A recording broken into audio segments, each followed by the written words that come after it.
बोलूं पैसा डूब गया तो मेरे ऊपर डंडा पड़ेगा, कैसे डूब गया, तो अपना खाता बता, पूरे पैसे बता, कितने और डुबो दिए, तो पूरा बाहर आ जाएगा। तो ये करते क्या थे, ये सीधे सीधे करते थे एक ही चीज कि हमने आपको 100 रुपए दिए, ब्याज लगा लिया, 120 हो गए, अब हमने आपको 120 का लोन दे दिया।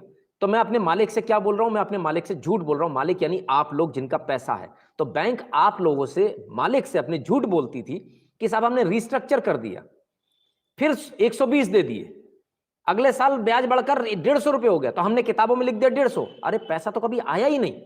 आप क्या रिस्ट्रक्चर कर रहे थे, आप किताबों में झूठ बोल रहे थे, अपने मालिकों को झूठ बोल रहे थे, जिनकी एफडियां थी, जिनके पैसे थे, जो गरीब लोग ये सोचकर पैसा लगाए हुए थे, जो रिटायर्ड लोग ये सोचकर पैसा लगाए थे कि कंपनी प्रॉफिट में, आप झूठ बोलकर झूठा प्रॉफिट दिखा रहे थे। वो पैसा जो 100 रुपए पे डूब चुका था, उसको आपने रिस्ट्रक्चर करते करते 3 गुना 4 गुना कर लिया। अगर हम उसी दिन उसको रोक देते तो सिर्फ 100 रुपए का नुकसान था। लेकिन बैंकों ने उस समय नहीं रोका। क्यों नहीं रोका? क्योंकि मौनी बाबा की सरकार थी, सोनिया गांधी सुपर पीएम की सरकार थी, इसलिए उसे रोका नहीं गया।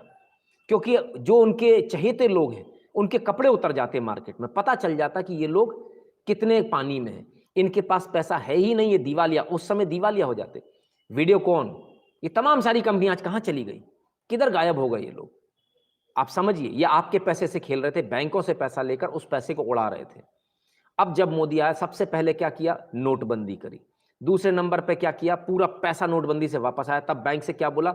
भाई आप बताइए कौन सा ऐसा पैसा, 2004 से लोन रिस्ट्रक्चर होता जा रहा, 1000 करोड़ का लोन 10,000 करोड़ का हो गया, रिस्ट्रक्चर होते होते 8,000 करोड़ का हो गया, 10-10 हजार करोड़ के लोग लोन लाख करोड़ में पहुंच गए।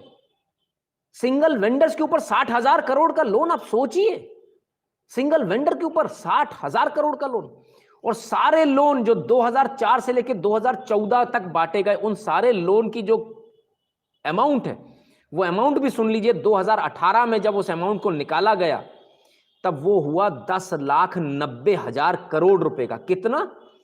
10,90,000 करोड़, यानी 11 लाख करोड़ का। आपने जब नोटबंदी हुई थी तो कितने नोट वापस किए थे? ठीक इतने ही नोट वापस किए थे। यानी भारत की पूरी अर्थव्यवस्था में जितने नोट हैं, वो पूरे नोट ऑलरेडी उसका घपला हो चुका, वो पूरे नोट खाए जा चुके, पचाए जा चुके। जब एनपीए निकाला गया 2018 में, तो 10,90,000 करोड़ के आसपास का एनपीए था, यानी 11 लाख करोड़ का एनपीए था। अब सुनिए, समझिए, इस पूरी बात को समझिए, किस तरह से इसको समझा। इसको बहुत धीरे, कहते ना, जोर का झटका धीरे से, जोर से लग जाता तो इकोनॉमी गिर जाती। तो क्या हुआ? नोटबंदी करी, पैसा वापस आया। नोटबंदी के बाद बैंक्स को पुश किया गया। क्या पुश किया गया? कि आप बताइए असलियत में कितना पैसा आएगा, कितना नहीं आएगा। 2004 से 2005 से जिन लोगों ने 1 रुपया भी जमा नहीं किया था, उनका लोन रिस्ट्रक्चर हो रहा था। 1 रुपया भी जमा नहीं हुआ सर, 1 रुपया भी। 2004 में 10,000 करोड़ ले लिए, लौटकर 1 रुपया भी नहीं आया, 1 रुपया भी नहीं आया। यह स्थिति है। ध्रुव राठी के दलाल जो यहां पर घूम रहे हैं, इनको सबसे पहले मैं चुप करा दूं। चलिए साहब, अब तसल्ली हो गई। ध्रुव राठी जैसे तमाम सारे लोग घूमते हैं जो पैसे की दम पर बोलते हैं, और हम डंके की चोट पर आपसे पैसा लेकर बोलते हैं। हमें कोई पार्टी पैसा नहीं देती, हमें कोई संगठन पैसा नहीं देता। हम डंके की चोट पर पैसा मांगते हैं और आपसे मांगते हैं, और इसीलिए हम सच्ची रिपोर्टिंग कर पाते हैं। जिस दिन हमारे पीछे किसी माई बाप का हाथ लग जाएगा, जिस दिन किसी पार्टी का हाथ लग जाएगा, मैं भी नहीं बोल पाऊंगा साहब। मैं अपने फाइनेंसर से थोड़ी, मैं फाइनेंसर के खिलाफ बोल पाऊंगा। बोल पाता है कोई? कोई नहीं बोल पाता, वरना ये चैनल सच बोल रहे होते। चैनल सच नहीं बोल रहे, तभी तो मुझे आना पड़ा। जब ये पूरा सारा हुआ, आरबीआई ने प्रेशर डाला, रघुराम राजन जी ने नहीं डाला।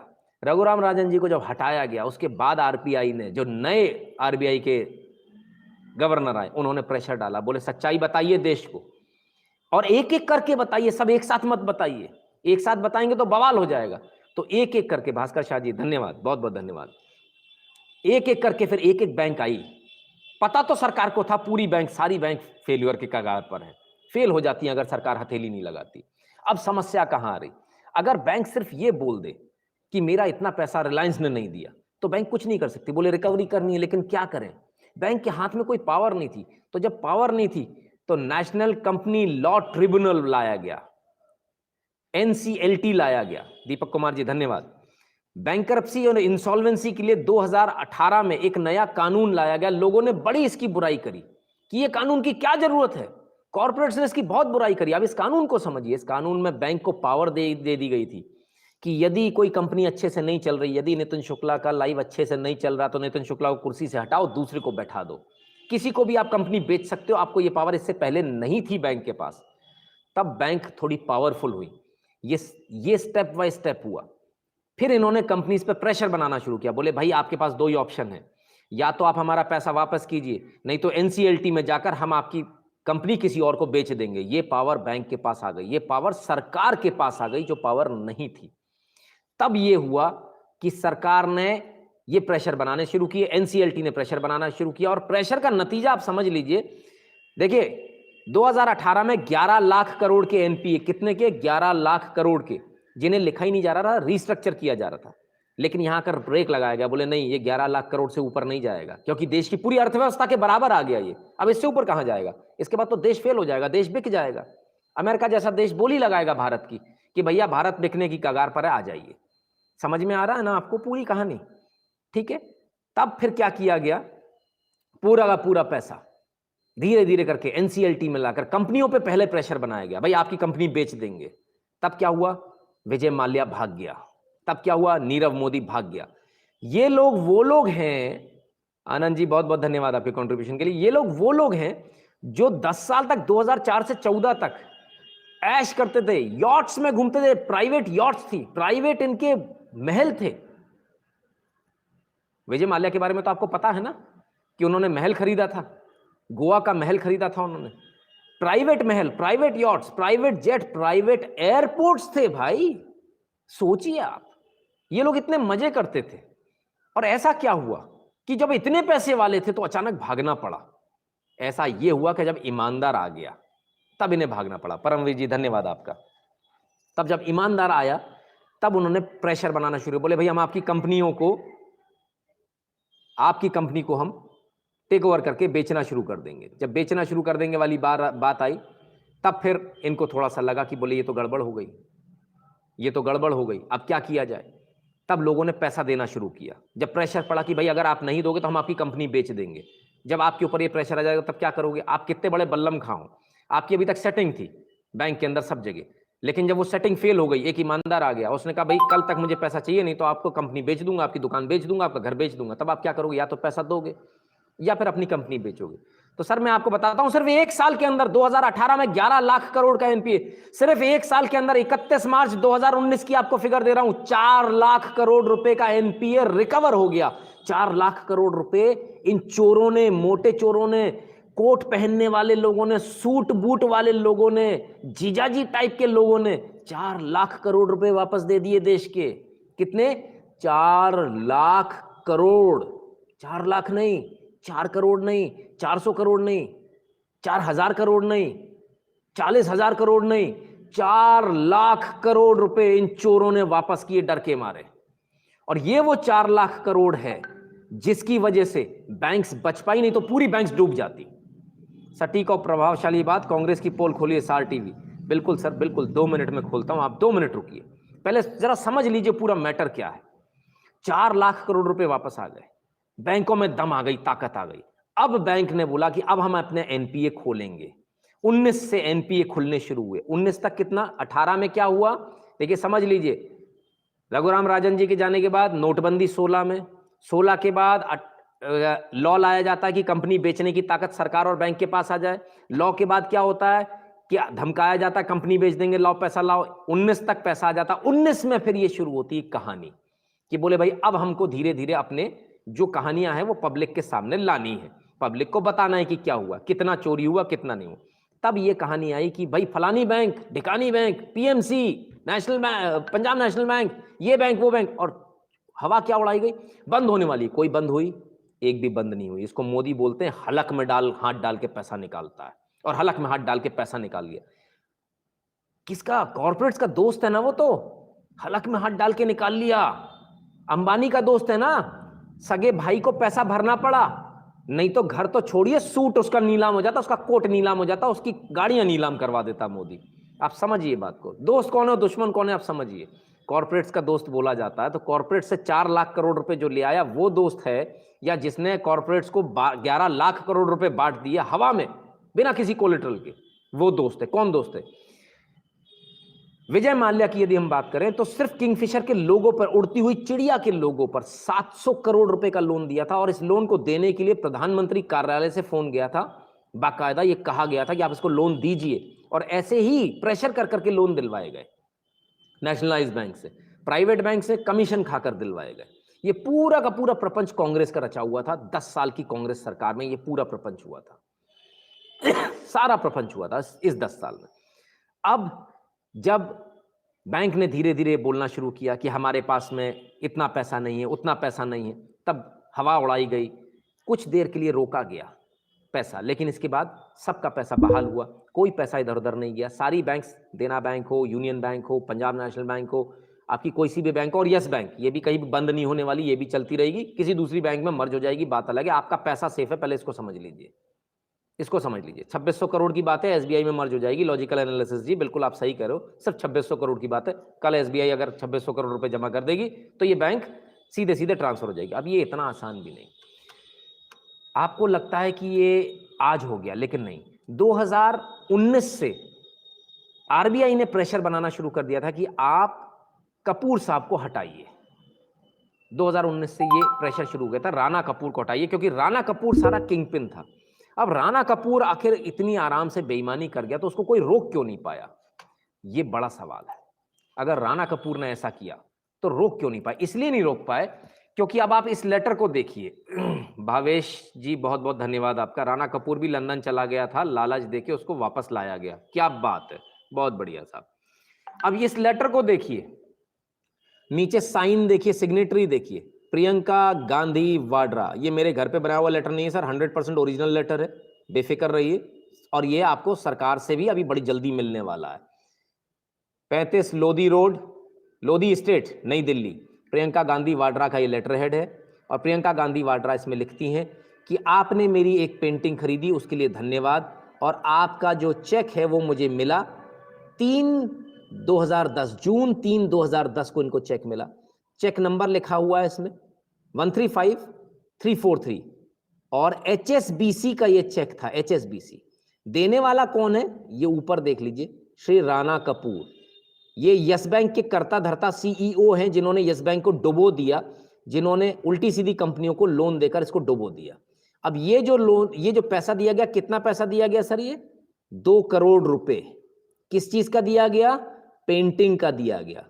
ये तो आज एक नई खबर हो गई, पेंटिंग में 2 करोड़ रुपए दिए। चलिए साहब, ये वो चेक है जो प्रियंका गांधी वाड्रा के नाम पर दिया गया। ये है कपूर के सिग्नेचर। जनक राठौड़ जी, बहुत बहुत धन्यवाद आपका। और ये 2 करोड़ रुपए की रकम लिखी हुई है। जीरो बहुत सारे हैं सर, 20000000, ठीक है साहब। अब ये जब 2 करोड़ का चेक दिया जाता, तब इसके बाद क्या होता है? इसके बाद ये होता है कि अचानक से सारे अखबारों में यस बैंक की बड़ी तारीफ होने लगती है। यस बैंक बहुत अच्छी बैंक। तमाम सारे मीडिया हाउसेस अवार्ड दे देते हैं यस बैंक को। 2010 से 2013 के बीच में यस बैंक बड़ी जोरों से चलती है, बड़ा उसका फैलाव होता है, बहुत ब्रांचेस खुलती हैं, तमाम अवार्ड मिलने लगते हैं। अपकमिंग बैंक, वो बैंक जो ऑलरेडी पूरा पैसा खा चुकी है जनता का, वो बैंक अपकमिंग बैंक कैसे हो गई? ये सोचने वाली बात थी। लेकिन सोचें कैसे? क्योंकि प्रियंका गांधी को 2 करोड़ रुपए गए हैं। प्रियंका गांधी को 2 करोड़ रुपए जिस पेंटिंग के लिए गए, जो बताई जा रही है पेंटिंग, वो पेंटिंग आपके सामने, आप सबको इस समय बिल्कुल पेट में मरोड़ उठ रही होगी, ऐसी कौन सी पेंटिंग है साहब? ये पेंटिंग है जिसके लिए 2 करोड़ रुपए दिए गए। 2 करोड़ रुपए, आप समझिए, 2 करोड़ रुपए इस पेंटिंग के लिए दिए गए। क्या इस पेंटिंग की 2 करोड़ की कीमत है? मैं आपसे पूछता हूं, क्या आपको लगता है 2 करोड़ की पेंटिंग है? सुपर चैट का तरीका बताएं सर। आप जहां कमेंट कर रहे हैं ना, उसके बगल में डॉलर का साइन है, उस पर क्लिक करेंगे तो सुपर चैट खुल जाएगा, राइट? चलिए, अब इसके बाद क्या होता है? ये पेंटिंग के जब 2 करोड़ रुपए दे दिए गए, अच्छी बात, लेकिन क्या ये पेंटिंग के 2 करोड़ रुपए दे दिए गए? हमारे पास में कुछ ऐसी चीज लगी जो आपको देखना बहुत जरूरी है हमारे हाथ में। ये देखिए, हाँ आपस में प्लीज बता दीजिए। ये एयरटेल का नंबर है। इस एयरटेल के नंबर को हमने छुपा दिया है। इसकी डेट हमने ओपन रखी है, 30/4/2010, 5/2010, 5/2010, 1, 8, 9, 10, 10, 10। और अब बात क्या हो रही है? बात हो रही है प्लीज कॉल। लिखने वाला कौन है? मिलिंद दियोरा। नीचे से लिख रहे हैं, कांग्रेस के मंत्री रहे हुए मिलिंद देओरा 13:55 पर लिखते हैं। ये डॉक्यूमेंट्स हमारे पास में आए हैं, ये डॉक्यूमेंट्स सोशल मीडिया पर भी हैं। ये डॉक्यूमेंट्स वेरिफिकेशन तो हमने नहीं किया, लेकिन ये बताया जा रहा, हमने जितना पूछा उस पर हमें यही बताया गया डॉक्यूमेंट्स असली हैं। मिलिंद देओरा लिखते हैं प्लीज कॉल मी। किसको लिखते हैं? कपूर साहब को। अभी नाम आएगा, चिंता मत कीजिए। फिर लिखते हैं what's your exact address Milind Deora. When can we speak Milind? I need discuss something with you urgently, Milind Deora. Please call Milind Deora. Please call when free. No one called yet. Kindly call urgent with your colleagues. Uncle, uncle. Milind Deora लिख रहे हैं किसको? कपूर को, yes bank के चोर को। Uncle, kindly reply to my email as I need to revert to my boss about timelines. Milind Deora. अब इनका बॉस कौन है ये अगली स्लाइड में आना है, रुक जाइए। I really need to convey a time frame for when check will be given. मुझे बताना है चेक कब देना। Even if it take some more time please give me a date as they are asking me. I only fear that they should not lose interest. अब आप समझिए किस चीज में इंटरेस्ट। मुझे सिर्फ इस बात का डर है कि कहीं वो इंटरेस्ट ना खो दें, कहीं उनका विचार ना बदल जाए, कहीं उनका इरादे ना बदल जाए। किस चीज के? हमें तो हम बेचने वाले हैं।